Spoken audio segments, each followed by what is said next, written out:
Savais-tu que selon une étude complètement fictive et un chiffre complètement approximatif, que 97,3% des enfants auront à vivre un jour ou l'autre l'intégration progressive à la garderie? Donc, aussi bien tout y est maintenant, n'est-ce pas? Je m'appelle Marie-Pierre Villeneuve, je suis la fondatrice et la conseillère principale chez Bedaine Urbaine. Bienvenue sur notre chaîne YouTube. Aujourd'hui, on parle d'intégration à la garderie pour essayer de t'enlever une couche de stress devant ce passage inévitable et quasi obligatoire pour la majorité des enfants. Let's go, c'est parti! Dans la philosophie Bedaine Urbaine, il y a un gros volet qui appartient à la prévention. La prévention dans l'information. Parce que c'est important de comprendre qu'effectivement, c'est un méchant gros changement, autant pour ton bébé que pour toi. Parce que souvent, l'intégration à la garderie veut aussi être synonyme de retour au travail. Donc, c'est important de bien prendre le temps. Et heureusement, la majorité des services de garde vont maintenant offrir l'intégration progressive à la garderie pour laisser le temps à tout le monde de s'habituer doucement. Que ce soit au sein d'un milieu de service de garde en milieu familial ou encore en installation ou encore un centre d'éducation à la petite enfance, qui pour la majorité d'entre elles vont être contrôlées par le ministère de la Famille et des Aînés, c'est un changement important qu'il faut considérer. Et comme tout changement émotionnel, effectivement, ça peut venir perturber les habitudes de sommeil de ton enfant. Même si ça allait super bien à la maison, même au niveau des siestes, même si tu as focusé et tu as mis beaucoup d'énergie, de temps et d'amour à intégrer l'autonomie du sommeil pour les siestes, c'est possible que ça nécessite un réajustement. Parce que quand un tout petit perd le contrôle, il va essayer d'aller chercher, de rechercher le contrôle dans les sphères qu'il a lui-même le contrôle, souvent l'alimentation, le sommeil et la propreté. Habituellement, quand on parle d'intégration progressive à la garderie, on parle de quelques semaines. Mais je voudrais d'entrée de jeu que tu comprennes et que tu assimiles une chose. C'est pas parce que ton enfant s'adapte plus rapidement qu'un autre qu'il est meilleur. Et c'est pas parce qu'il prend plus de temps pour s'adapter à son nouvel environnement qu'il est moins bon. À chacun son rythme, à chacun sa façon de trouver ses repères dans ce nouvel environnement-là. Donc, stresse pas. Top mom. C'est vraiment un gros changement pour ton bébé que de passer 24 heures sur 24 avec son premier répondant, qui est souvent toi, top mom, à essayer de s'adapter à un milieu différent, des nouveaux amis, des nouveaux visages, une nouvelle façon de fonctionner, une nouvelle routine. Donc, il faut prendre le temps de prendre le temps. Et il n'y a pas de chiffre magique ou de durée magique à l'intégration progressive à la garderie. L'idée, c'est que tout le monde soit confortable dans ce nouveau vent de changement, dans ces nouvelles habitudes de vie. Comme je te parlais de prévention, on va revenir quelques pas en arrière, avant même l'intégration progressive à la garderie. C'est important de bien choisir le milieu de garde dans lequel tu vas laisser l'amour de ta vie. C'est important de bien poser les bonnes questions, de bien choisir en fait l'environnement, et non seulement l'environnement, mais aussi la façon de fonctionner du service de garde. Donc souvent, particulièrement avec les garderies en installation, on va avoir des premiers rendez-vous avec la directrice. La directrice du service de garde, elle est là pour s'occuper de la paperasse administrative, s'occuper des ressources humaines, s'occuper des rapprévisionnements en alimentation. C'est pas elle qui va passer les journées avec ton enfant. Tu as le droit de poser les bonnes questions aux bonnes personnes. Donc, d'avoir un entretien, aussi court soit-il, avec l'éducatrice de ton enfant, celle qui va prendre soin de ton enfant, qui va souffler sur ses bobos, qui va le réconforter, qui va l'accompagner pendant la routine de sieste, c'est vraiment très important. Et ne laisse personne te dire que c'est impossible. Dans ce monde-là, il n'y a absolument rien d'impossible. Sors la Mama Bear, pose des bonnes questions aux bonnes personnes. Bon, évidemment, quand tu visites une garderie, tu auras une foule de questions à poser, que ce soit sur le programme éducatif, que ce soit au niveau de l'alimentation, des sorties à l'extérieur, des sorties à l'extérieur du cadre de la garderie, le matériel nécessaire, comment ça fonctionne pour les habits de neige, le crochet, le petit cahier dans lequel ils vont te noter les journées de ton enfant. Bref, il y a une foule de questions que tu pourras poser. Mais là, revenons à l'essentiel de cette vidéo-là, le sommeil. Les questions sommeil à poser, quelles sont-elles? Comment on accompagne les enfants à dormir dans le service de garde? Et là, je te rappelle, pas la directrice, là. On veut parler à l'éducatrice. Toujours rester réaliste. Elle ne pourra pas bercer ton enfant vitam aeternam et le regarder dormir paisiblement dans ses bras. Mais on s'entend qu'il y a un juste milieu entre le regarder dormir et le laisser pleurer tout seul dans le noir. Hein? Soyons réalistes. Autre chose, l'environnement au sommeil. Est-ce que c'est sécuritaire? Est-ce que c'est à part? Est-ce que c'est près des éducatrices? Comment ça fonctionne? Est-ce qu'on a le droit aux objets de transition? Si on dit non, red flag, pars de là à la course, je t'en supplie. Et aussi, autre question intéressante, comment ça fonctionne l'horaire de sommeil? Est-ce que la garderie s'adapte aux besoins de l'enfant ou il y a un horaire strict de sommeil? Bon, strict, en tout cas, plus ou moins variable de sommeil. Si jamais c'était pas nécessairement selon les besoins de l'enfant, mais qu'il y aura un horaire de sieste, ne panique pas. L'humain s'adapte très bien. C'est possible que ça prenne un petit peu plus de temps avant que ton enfant accepte de dormir dans son nouvel environnement, mais c'est quand même pas si catastrophique que ça.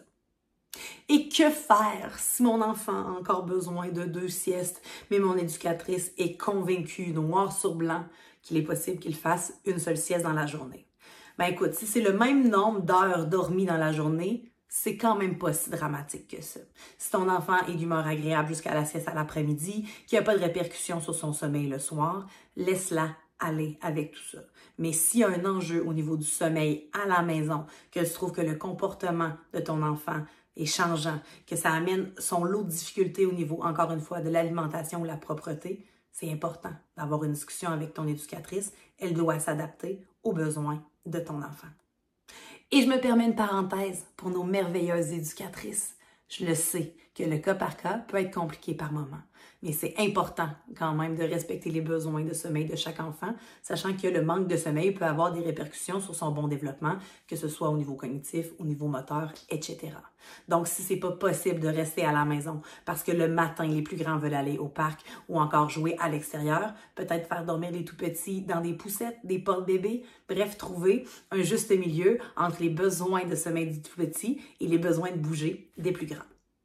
Et oui, l'autonomie du sommeil peut être un outil qui te semble merveilleux pour aider ton enfant à l'intégration à la garderie.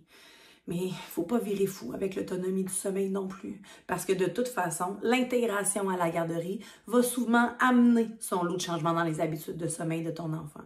Donc, de commencer un processus plan A, plan B à la bedaine urbaine pour les siestes peut être effectivement favorable pour l'intégration à la garderie de ton enfant.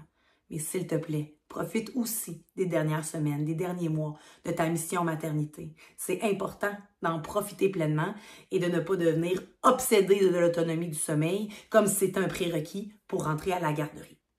Ce que tu peux faire, par exemple, c'est préparer une routine de dodo, intégrer des objets de transition comme des doudous et des toutous, ou encore commencer doucement à intégrer l'autonomie du sommeil dans la routine de ton enfant. Mais je t'en conjure, top mom, ne te mets pas cette pression de réussir avant le jour 1. C'est impensable, imaginable, pas nécessaire. Je sais plus comment te dire qu'il faut pas se stresser avec ça. Apprendre à s'endormir seul, c'est aussi un apprentissage et c'est aussi possible que ça s'apprenne à la garderie. Sans oublier que l'important, c'est que ton enfant dorme et que s'il dort très bien dans un plan B, par exemple la poussette ou encore le porte-bébé, bien pour les premières journées à la garderie, c'est peut-être une bonne idée de garder ces plans B-là pour évoluer doucement dans le processus d'intégration progressive et par la suite de donner la chance à ton éducatrice d'aider ton enfant à trouver ses nouveaux repères d'autonomie directement dans son nouvel environnement. Et qu'en est-il des premières journées à la garderie? Souvent, l'intégration progressive, ça va commencer en matinée. Donc, c'est souvent la sieste du matin qui va être hypothéquée pour les premiers jours, les premières semaines. Donc, d'essayer de faire récupérer ton enfant le plus possible en après-midi directement en plan B, ça pourrait être une sacrée bonne option. Le coucher plus tôt, le soir venu, peut aussi t'aider à essayer de mobiliser les effets collatéraux de cette intégration progressive-là. La fin de semaine, si ton enfant a toujours besoin de dormir 2 siestes, s'il te plaît, reste flexible et offre-lui des opportunités de sommeil. C'est un grand changement que de passer ses journées accompagnées de petits amis qui ont des besoins différents. Donc, de se reposer le week-end, comme nous les adultes, ça devient doublement important. Et je le sais, peut-être que ton bébé a maintenant besoin de plus de proximité, de plus de ta présence, parce qu'il s'ennuie de toi. Donc non, c'est pas des caprices, c'est beaucoup plus un besoin de proximité qui s'installe par ces moments de séparation-là dans la journée. Si ça devient trop difficile à supporter ou à porter, ou que t'as plus de plaisir finalement parce que c'est devenu bien trop intense, demander de l'aide est toujours valide. Et ce, peu importe l'âge de ton enfant. Crois-moi, le mien est rendu adolescent et j'ai encore besoin de souffler un peu parfois. Et quand on parle d'entraînement au sommeil, statu quo. C'est pas le moment de pousser la performance sommeil de ton enfant pendant l'intégration progressive à la garderie. Elles aident du moins de stabiliser les acquis, mais l'idéal, ce serait vraiment d'accompagner ton enfant pour éviter le plus possible le manque de sommeil qui s'accumule. C'est ce que tu veux éviter le plus possible. Donc, reste flexible, comprends que c'est temporaire, que ton enfant a besoin de toi et qu'effectivement, comme je le disais d'entrée de jeu, si tu as besoin d'aide, c'est une preuve de courage que d'être capable de lever la main et de demander réconfort et support à ta tribu bienveillante. Dernière chose, aime ton éducatrice comme tu voudrais qu'elle aime ton enfant. Donc oui, comme je le disais d'entrée de jeu, c'est possible qu'elle veuille sauter la sieste du matin pour faciliter sa gestion du temps. Oui, c'est possible qu'elle refuse d'écourter la sieste l'après-midi, même si ça nuit à l'endormissement du soir. Faut que tu comprennes que ton éducatrice a plusieurs enfants à s'occuper pendant la journée, qu'elle est prête à en discuter, qu'elle est ouverte à cette discussion-là, à trouver des solutions, mais des solutions qui sont possibles dans son quotidien à elle aussi. Donc, je t'en conjure, mets-toi un peu dans ses chaussures, utilise le ton le plus empathique que tu possèdes et sois compréhensive à sa situation. Elle veut le meilleur pour ton enfant. Parce que si c'est pas le cas, ne choisis pas ce service de garde-là. Donc, partant du principe que tout le monde est bienveillant dans cette situation-là, la meilleure chose est d'en discuter et d'essayer de trouver des alternatives qui conviennent aux deux parties.